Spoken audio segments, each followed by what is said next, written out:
Hello दोस्तों, आज की वीडियो में हम बात करने वाले हैं कि बिहार के पोस्ट मैट्रिक की स्कॉलरशिप का फॉर्म किस तरीके से भरा जाएगा। तो आज की वीडियो इसी पे है। तो हम आज की वीडियो में बात करेंगे कि पोस्ट मैट्रिक की स्कॉलरशिप का फॉर्म किस तरीके से भरा जाएगा। सबसे पहले दोस्तों आपको गूगल ओपन करना है। गूगल में सर्च करना है pmsonline.bih.nic.in। ये ऑफिशियल वेबसाइट है दोस्तों। यहाँ पे ये पहली वेबसाइट आएगी तो आपको इसको ओपन कर लेना है। वेबसाइट का इंटरफेस कुछ इस तरीके का है दोस्तों। यहाँ पर सारी डिटेल दी हुई है। अप्लाई फॉर एकेडमिक ईयर 2019-20, 2020-21 और 2021-22। यहाँ पे तीनों ईयर की आप अप्लाई कर सकते हो। तो यहाँ पे फिर आपको यहाँ पे क्लिक कर देना है। जैसे यहाँ पे क्लिक करेंगे दोस्तों, यहाँ पर सारी कैटेगरी के हिसाब से यहाँ पे दी हुई है। इंस्टीट्यूट रजिस्ट्रेशन है। फिर उसके बाद में SC/ST कैटेगरी के लिए क्लिक करना है और BC और EBC के लिए यहाँ पर क्लिक करना है। फिर उसके बाद में दोस्तों आपको न्यू स्टूडेंट रजिस्ट्रेशन पे क्लिक कर देना है। यहाँ पर दोस्तों हमें कुछ स्टेप दिए हुए हैं अप्लाई कैसे करना है उसके लिए। सबसे पहले स्टूडेंट रजिस्ट्रेशन करना है, फिर बैंक डिटेल डालनी है, फिर उसके बाद में अप्लाई फॉर स्कॉलरशिप करना है, फिर डॉक्यूमेंट अपलोड करने हैं, फिर फाइनलाइज्ड हो जाएगा। यहाँ पे दोस्तों कुछ दिशा निर्देश दिए, उन पर टिक लगाकर हमें कंटिन्यू पे क्लिक कर देना है। जैसे आप कंटिन्यू पे क्लिक करेंगे दोस्तों, यहाँ पे आपको अपना नेम डालना है, नेम ऑफ स्टूडेंट का नाम जो भी है। तो यहाँ पे मैं अपना नाम डाल देता हूँ। तो नाम डालने के बाद में दोस्तों यहाँ पर आपको जेंडर सेलेक्ट करना है। फिर उसके बाद में आधार नंबर, दोस्तों आधार नंबर वही आपको डालना है, इस पर OTP जाएगा। तो वैलिड आधार नंबर डालना है और नेम एज पर आधार नंबर के पर जो नाम लिखा हो वही नाम आपको यहाँ पर फिलअप करना है। फिर उसके बाद में दोस्तों यहाँ पर आपको DOB डालनी है, अपनी डेट ऑफ बर्थ। तो यहाँ पर पहले मैं अपनी डेट ऑफ बर्थ डाल लेता हूँ जल्दी से। डेट ऑफ बर्थ डालने के बाद में दोस्तों डेट ऑफ बर्थ आप बिल्कुल अकॉर्डिंग टू आधार और अपनी मार्कशीट के अकॉर्डिंग ही डाल लेंगे तो बेहतर होगा। और फिर उसके बाद में डेट ऑफ बर्थ डाल दी मैंने। डेट ऑफ बर्थ डालने के बाद में यहाँ पर आपको दोस्तों मोबाइल नंबर डालने हैं अपने। तो यहाँ पे मैं अपने मोबाइल नंबर डाल लेता हूँ। मोबाइल नंबर दोस्तों सही से लिखें क्योंकि इस पर OTP जाएगी और OTP से वेरीफाई होगा। फिर उसके बाद में दोस्तों आपको यहाँ पर ईमेल डालना है, ईमेल पे भी OTP जाएगी। तो ईमेल ID भी आप अपनी सही से लिखें क्योंकि ईमेल ID पे OTP जाएगी और OTP से ये वेरीफाई होगा। फिर उसके बाद में दोस्तों यहाँ पर आपको अपना पासवर्ड बना लेना है। तो मैं यहाँ पर अपना पासवर्ड मैंने बना लिया है। पासवर्ड बनाने के बाद में दोस्तों उसी के सामने राइट साइड में यहाँ पर कंफर्म पासवर्ड, तो वही पासवर्ड आपको दोबारा यहाँ पर टाइप करना है। तो यहाँ पर आप अपना कोई भी पासवर्ड बना सकते हैं। तो दोस्तों मैंने पासवर्ड बना लिया है। फिर उसके बाद में वेरीफाई आधार पे मैंने टिक किया। तो जैसे मैं वेरीफाई आधार पे क्लिक करता हूँ, यहाँ पर मेरे आधार में रजिस्टर्ड मोबाइल नंबर पे OTP जाएगी। तो यहाँ पे पेज लोडिंग होने में थोड़ा वक्त ले रहा है। यहाँ पे दोस्तों OTP जा चुकी है यहाँ पर। तो यहाँ पे जल्दी से मैं OTP फिल कर देता हूँ। यहाँ पे बता रहा है दोस्तों आधार वेरीफाइड। सॉरी दोस्तों, यहाँ पे OTP आधार पे नहीं गई, ऑटोमेटिकली वेरीफाइड हो चुका है। और फिर मोबाइल नंबर पे मुझे वेरीफाई OTP करनी है। तो मैं जैसे मोबाइल नंबर पे OTP भेजता हूँ तो उसके बाद में थोड़ा पेज लोडिंग हो रहा है दोस्तों। यहाँ पर पेज लोडिंग होने में थोड़ा समय लगेगा। ये देखिए दोस्तों, OTP has been send to registered mobile number. अब यहाँ पे मेरे मोबाइल पे OTP जा चुकी है। थोड़ा वेट कर लेते हैं, OTP आएगी तो यहाँ पर आपको OTP फिलअप करनी है। फ़िलहाल OTP नहीं आई है, थोड़ा वेट हो सकता है दोस्तों, थोड़ा टाइम लग सकता है। OTP आ चुकी है, मैंने OTP फिलअप कर दी। अब यहाँ पर आपको ईमेल ID पे OTP भेजनी है। तो OTP has been send to registered email ID।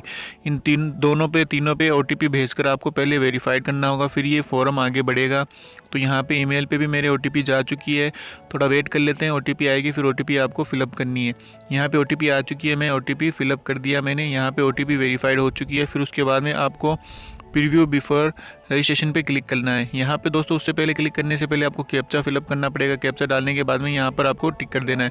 जैसे आप यहाँ पे क्लिक करेंगे दोस्तों, यहाँ पे आपकी सारी डिटेल एक बार शो करेगा। अगर दिक्कत है तो आप बैक जाके इसे सुधार सकते हैं। फिर उसके बाद में दोस्तों यहाँ पे एक बार और आपकी सारी डिटेल शो करेगा। फिर आपको यहाँ पे क्लिक हियर टू कंटिन्यू और इधर साइड में प्रिंट का ऑप्शन है। तो यहाँ पे आपको रजिस्ट्रेशन डिटेल प्रिंट अगर सेव करना चाहते हो या फिर सेव एज में PDF कर रहा हूँ या आप प्रिंट देना चाहते हो तो प्रिंट कर सकते हैं, ताकि भविष्य में आपको अपनी ID वगैरह अगर आपको कुछ पता रहे तो भूल जाए तो यहाँ से सेव की हुई चीज़ें से आपको याद आ सकती है।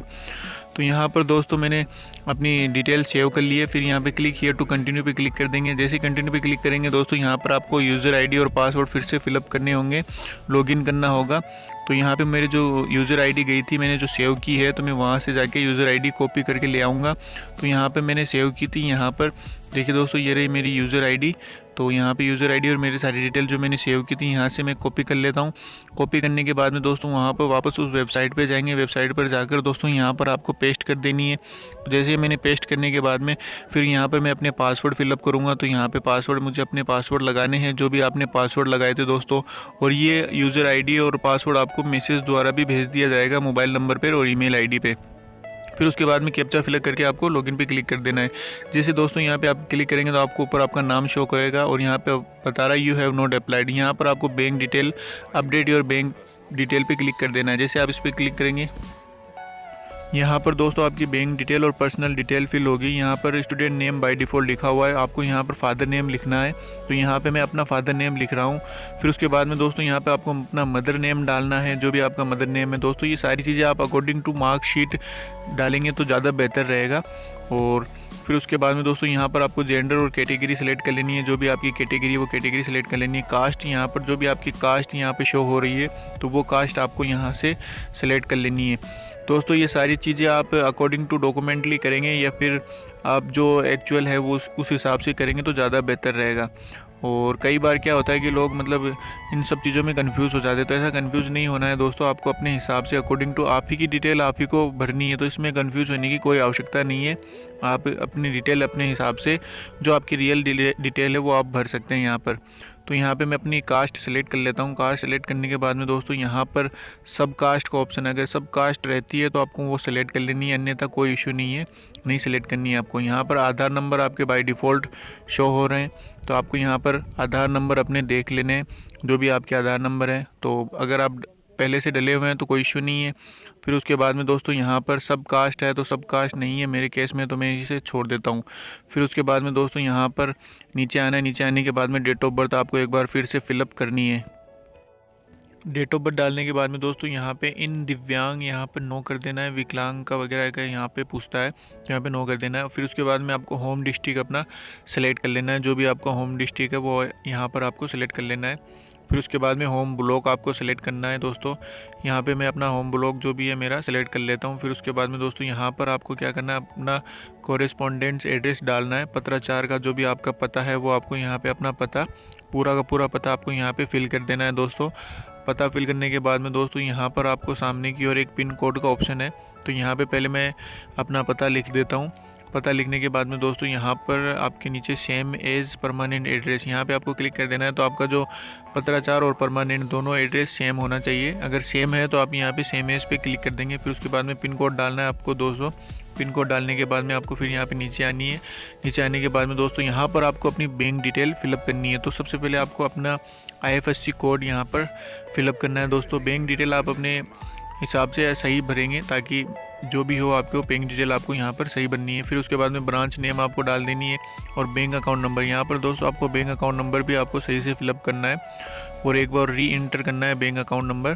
बैंक अकाउंट नंबर री एंटर करने के बाद में फिर दोस्तों आपको सबमिट बटन पे क्लिक कर देना है। जैसे आप सबमिट बटन पे क्लिक करेंगे तो स्टूडेंट डिटेल अपडेट सक्सेसफुली लिखा हुआ आएगा, आपको यहाँ पर ओके पे क्लिक कर देना है दोस्तों। फिर उसके बाद में दोस्तों यहाँ पर आपको अप्लाई फॉर स्कॉलरशिप पे क्लिक करना है। जैसे अप्लाई फॉर स्कॉलरशिप पे क्लिक करेंगे दोस्तों यहाँ पर आप अपना फ्रेश फॉर्म भर रहे हैं तो आप यहाँ पर आपको फ्रेश लिखना है और 2020-21 का फॉर्म भर रहे हैं तो दोस्तों यहाँ पे 2020-21 आपको यहाँ पे लिख देना है। उसके बाद में दोस्तों यहाँ पर आपको अपना स्टेट सेलेक्ट कर लेना है, फिर डिस्ट्रिक्ट सेलेक्ट कर लेना है। फिर उसके बाद में दोस्तों यहाँ पे इंस्टीट्यूट नेम जो भी आपका इंस्टीट्यूट नेम है यहाँ पर आपको अपना इंस्टीट्यूट नेम जो भी इंस्टीट्यूट नेम यहाँ पे शो हो रहे हैं उनमें से आपको एक चूज़ करना है। तो यहाँ पर आप अपने सारे जो भी इंस्टीट्यूट नेम है आपके जो भी है आपको यहाँ पर एक बार देख लेना है। फिर उसके बाद में जो भी हो आपको एक बार चूज़ करना है दोस्तों। यहाँ पर कई इंस्टीट्यूट ऐसे हैं जिनमें डिफरेंट नेम है, सेम नेम है, तो दोस्तों आपको पहले पता करना है। फिर उसके बाद में अच्छे से यहाँ पे चूज़ कर लेना है। फिर उसके बाद में दोस्तों यहाँ से आपको अपना कोर्स नेम सेलेक्ट करना है। कोर्स नेम सेलेक्ट करने के बाद में दोस्तों यहाँ पर कोर्स की सारी डिटेल आ चुकी है, इंस्टीट्यूट की इन्फॉर्मेशन आ चुकी है, जो भी है फ़ीस वगैरह जो भी यहाँ पर आपको शो हो रही है तो वो सारी डिटेल आप यहाँ पर एक बार देख सकते हैं। फिर दोस्तों आपको यहाँ पर नीचे आना है। नीचे आने के बाद में दोस्तों यहाँ पर कुछ डिटेल है जो हमें फ़िलअप करनी पड़ेगी, जैसे एनरोलमेंट नंबर, रजिस्ट्रेशन नंबर, ये सारी चीज़ें हमें यहाँ पर फ़िलअप करनी पड़ेगी। तो दोस्तों यहाँ पर सबसे पहले हम स्टूडेंट एडमिशन या रजिस्ट्रेशन नंबर यहाँ पे हमें डालना होगा। तो यहाँ पे मैं जल्दी से डाल देता हूँ जो भी रजिस्ट्रेशन नंबर या फिर मुझे जो भी नंबर स्कूल द्वारा मिले हैं, कॉलेज द्वारा, तो वो यहाँ पर आपको फ़िलअप करना है। तो यहाँ पर जल्दी से मैं डाल देता हूँ। फिर उसके बाद में दोस्तों यहाँ पर एनरोलमेंट नंबर डालने हैं आपको अपने, तो एनरोलमेंट नंबर में डाल देता हूँ। और फिर उसके बाद में एनरोलमेंट ईयर, किस ईयर में आप एनरोल हुए तो आपको वो ईयर यहाँ पे डाल देना है।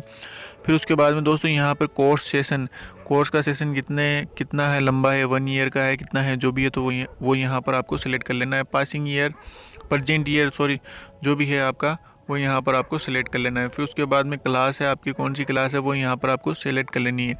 और मोड ऑफ स्टडी क्या है, रेगुलर है या फिर आप पार्ट टाइम आ रहे हैं, जो भी है तो वो भी आपको यहाँ पर सेलेक्ट कर लेनी है। और कॉलेज की कंपलसरी फ़ीस कितनी है तो वो आपको कॉलेज से पता करके यहाँ पे लिख देनी है। और यहाँ पे उसके आगे college fee in government college of state, यहाँ पे भी जो फ़ीस है वो आप अपने हिसाब से जो भी आपके कॉलेज में जो भी आपके केस में लागू होती है वो आपको यहाँ पे लिख देनी है। फिर उसके बाद में दोस्तों यहाँ पे स्टे इन इंस्टीट्यूट हॉस्टल, क्या आप हॉस्टल में रहते हो तो यस या नो पे आपको यहाँ पे क्लिक कर देना है। और फ़ी दोस्तों आप मालूम करके अपने कॉलेज से पता करके फिर आप यहाँ पे डायरेक्टली फ़ी लिख सकते हैं। तो यहाँ पे जो भी फ़ी है आपकी यहाँ पे आपको लिख देनी है। और फिर उसके बाद में स्टे इन हॉस्टल यहाँ पे नो कर देना है। और यहाँ पे क्वालिफाइड लास्ट ईयर एग्ज़ाम यहाँ पे नो रख देना है। फिर उसके बाद में सेव बटन पे क्लिक कर देना है। तो यहाँ पे हमारी स्टूडेंट डिटेल सेवेड सक्सेसफुली हो चुकी है। यहाँ पर दोस्तों अब आपको अपलोड डॉक्यूमेंट पे क्लिक करना है। तो जैसे ही आप अपलोड डॉक्यूमेंट पे क्लिक करेंगे तो वेबसाइट का न्यू पेज ओपन होगा। उस पर आपको अपलोड डॉक्यूमेंट करने हैं, जितने भी आपके डॉक्यूमेंट हैं सबको PDF फाइल में अपलोड करना है। तो सबसे पहले आपको 10th की मार्कशीट अपलोड करनी है। फिर उसके बाद में अपना डोमिसाइल कास्ट सर्टिफिकेट है वो आपको अपलोड करना है। यहाँ पे दोस्तों आप देख सकते हैं PDF का एक परफॉर्मा आपके सामने में दिख रहा है। इस तरीके से PDF बनाकर आपको अब अपलोड करनी है। फिर उसके बाद में कास्ट सर्टिफिकेट, इनकम सर्टिफिकेट और बोनाफाइड सर्टिफिकेट। और फिर उसके बाद में दोस्तों यहाँ पर आपको फ़ी रिसिप्ट और लास्ट ईयर की मार्कशीट भी आपको अपलोड करनी है। दोस्तों ये सारी चीज़ें हमें अपलोड करनी है, तो जल्दी से हम इसे अपलोड करेंगे। अपलोड करने के बाद में दोस्तों यहाँ पे नीचे अपडेट का बटन है, तो आपको उस पर अपडेट पे क्लिक कर देना है। तो चलिए दोस्तों हम जल्दी से अपलोड कर लेते हैं ये सारी चीज़ें। तो यहाँ पे सबसे पहले आपको यहाँ पे सारी चीज़ें देख लेनी है, सारी चीज़ें बना लेनी है। यहाँ पर सारे डॉक्यूमेंट को PDF में आपको कन्वर्ट कर लेना है। और सबसे पहले 10th की मार्कशीट अपलोड होगी। 10th की मार्कशीट अपलोड होने के बाद में दोस्तों सर्टिफिकेट नंबर में आपको रोल नंबर डाल देने हैं। तो जल्दी से मैं अपने 10th की मार्कशीट के रोल नंबर और डेट ऑफ इशू, यानी कि कब आपकी मार्कशीट इशू हुई या जो भी रिजल्ट डिक्लेयर हुआ है, जिस दिन आपकी मार्कशीट आई वो डेट आपको यहाँ पे लिख देनी है। फिर उसके बाद में दोस्तों यहाँ पे आपको डोमिसाइल सर्टिफिकेट अपलोड कर देना है। उस सर्टिफिकेट के नंबर और डेट ऑफ इशू आपको यहाँ पर डालनी है। तो यहाँ पे जल्दी से मैं डाल लेता हूँ डोमिसाइल सर्टिफिकेट का नंबर और डेट ऑफ इशू। फिर उसके बाद में दोस्तों यहाँ पे कास्ट सर्टिफिकेट है, तो कास्ट सर्टिफिकेट का आपको नंबर डाल देने और उसी तरीके से डेट ऑफ इशू डालनी है। इसी तरीके से दोस्तों आपको इनकम सर्टिफिकेट का डालना है। यहाँ पे इनकम सर्टिफिकेट आपको सेलेक्ट करना है और अपलोड कर देना है। इनकम सर्टिफिकेट के जो भी नंबर है आपको, तो वो आपको वहाँ पे डाल देनी है। डेट ऑफ इशू भी डाल देना है। और फिर उसके बाद में दोस्तों यहाँ पर आपको अपनी इनकम डालनी है। टोटल इनकम, ईयरली इनकम कितनी है वो यहाँ पर आपको डालनी है। और डालने के बाद में दोस्तों पेज रिफ़्रेश हो जाएगा। फिर उसके बाद में दोस्तों यहाँ पर आपको बोनाफाइड सर्टिफिकेट अपलोड करना है। अपना जो भी आपका बोनाफाइड सर्टिफिकेट है वो आपको यहाँ पर अपलोड करना है। तो यहाँ पे मैं अपलोड कर लेता हूँ बोनाफाइड सर्टिफिकेट। के बाद में दोस्तों सर्टिफिकेट नंबर और आपको डेट ऑफ इशू यहाँ पे डाल देनी है बोनाफाइड सर्टिफिकेट की। फिर उसके बाद में दोस्तों आपको यहाँ पर फ़ी रिसिप्ट अपलोड करनी है। और फ़ी रिसिप्ट के जो भी नंबर है और कब आपने वो रिसिप्ट ली, वो रिसिप्ट की डेट आपको यहाँ पे डाल देनी है। फिर उसके बाद में आपको लास्ट ईयर एग्ज़ाम की मार्कशीट, जो भी आपके लास्ट ईयर एग्ज़ाम की मार्कशीट है वो यहाँ पर आपको अपलोड करनी है। और उसमें जो भी आपकी इशू डेट है वो आपको यहाँ पे डाल देनी है। फिर उसके बाद में दोस्तों यहाँ पर आपको फ़ी कैटेगरी डालनी है। जो भी आपकी फ़ी है, कंपलसरी फ़ी है, वो यहाँ पे आपको लिख देनी है। और नीचे एनी अदर डॉक्यूमेंट में अगर आपके पास कोई डॉक्यूमेंट है तो आप डाल सकते हैं, अन्यथा यहाँ पे कोई कंपलसरी नहीं है। उसके बाद में दोस्तों यहाँ पर आपको अपडेट पे क्लिक करना है। यहाँ पे एक मैसेज शो हो रहा है अपलोड डॉक्यूमेंट सक्सेसफुली। और दोस्तों यहाँ पर आपके डॉक्यूमेंट अपलोड हो चुके हैं। यहाँ पे आप व्यू कर सकते हैं सारे डॉक्यूमेंट। और फिर उसके बाद में आपको गो टू होम पे क्लिक कर देना है। और यहाँ पे आपके डॉक्यूमेंट अपलोड हो चुके हैं। फिर उसके बाद में दोस्तों यहाँ पर आपको एप्लीकेशन स्टेटस पे क्लिक करना है। यहाँ पे आपकी सारी एप्लीकेशन, जो भी आपके फॉर्म भरा हुआ है, सारी डिटेल आपको यहाँ पे शो होगी। और यहाँ पे आपकी पेंडिंग लिखा हुआ है, इंस्टीट्यूट वेरीफाई पेंडिंग में है। और फिर उसके बाद में आपको फिजिकली वेरिफिकेशन भी पेंडिंग में है, सारी चीज़ें पेंडिंग में है। यहाँ पे आपका फॉर्म भर चुका है। और दोस्तों फिर से आपको होम पेज आएंगे। होम पेज पे आने के बाद में यहाँ पे फाइनलाइजिंग पे क्लिक करना है। जैसे आप फाइनलाइजिंग पे क्लिक करेंगे तो यहाँ पे आपको फ़ोटो अपलोड करने के लिए कह रहा है, कैंडिडेट की फ़ोटो। तो यहाँ पे आपको अपनी फ़ोटो अपलोड करनी है। दोस्तों यहाँ पे मैं अपनी फ़ोटो अपलोड कर लेता हूँ। फ़ोटो अपलोड करने के लिए मुझे चूज़ बटन पे क्लिक करना है। चूज़ बटन पे क्लिक करने के बाद में यहाँ से मैंने फ़ोटो सेलेक्ट की अपनी, जो भी मेरी फ़ोटो सेलेक्ट करने के बाद में यहाँ पे ओके करके आपको सेव फ़ोटो पे क्लिक कर देना है। जैसे आप सेव फ़ोटो पे क्लिक करेंगे, यहाँ पे दोस्तों एक एरर आ रहा है हमारे पास में कि फ़ोटो 50 KB के अंडर होनी चाहिए। मेरी फ़ोटो 50 KB से ज़्यादा है। तो दोस्तों मैं यहाँ पे साइज़ बनाकर अपलोड करता हूँ। तो यहाँ पे मैंने साइज़ बनाकर अपलोड की फ़ोटो। तो यहाँ पे फ़ोटो अपलोड हो चुकी है दोस्तों। फिर उसके बाद में आपको गो टू होम पे क्लिक करना है। जैसे गो टू होम पे क्लिक करेंगे तो फाइनलाइज एप्लीकेशन पे आपको क्लिक करना है। फाइनलाइज एप्लीकेशन पे जैसे आप क्लिक करेंगे तो दोस्तों यहाँ पे एक सर्टिफाई करने के लिए आपको बोल रहा है कि मैं भारत का नागरिक हूँ तथा बिहार में स्थायी निवासी हूँ, यहाँ मेरी जाति SC/ST है, जो भी यहाँ पे आपको टिक लगाना है। मेरी एनुअल इनकम इतनी है, मैं केवल भारत में स्थित संस्थाओं में पढ़ा हूँ, ये सारी चीज़ें हैं। आपको यहाँ पर सारे जो ये एग्रीमेंट है आपको यहाँ पे सब पे टिक लगाना है। टिक लगाने के बाद में दोस्तों यहाँ पे आप पढ़ सकते हैं कि एक चीज़ पढ़कर आपको यहाँ पे टिक करके और फिर उसके बाद में आपको फाइनल सबमिट करना है। तो यहाँ पे सारी चीज़ें दी हुई है कि मैंने कोर्स के दौरान कोई MBBS सर्टिफिकेट नहीं लिया, ये नहीं लिया, वो नहीं लिया, जो सारी चीज़ें यहाँ पे दी हुई है आप इसको ध्यानपूर्वक पढ़ेंगे दोस्तों। इन पे टिक लगाकर फिर आपको आगे बढ़ना है। इसके अलावा नीचे और भी कई बिंदु हैं दोस्तों, वहाँ पर आपको सब पे टिक लगाना है। टिक लगाकर ही आपको यहाँ पे आगे बढ़ना है। सारे बिंदु दोस्तों आप सही तरीके से पढ़ेंगे, पढ़ने के बाद ही इन पे टिक लगाना है दोस्तों यहाँ पर।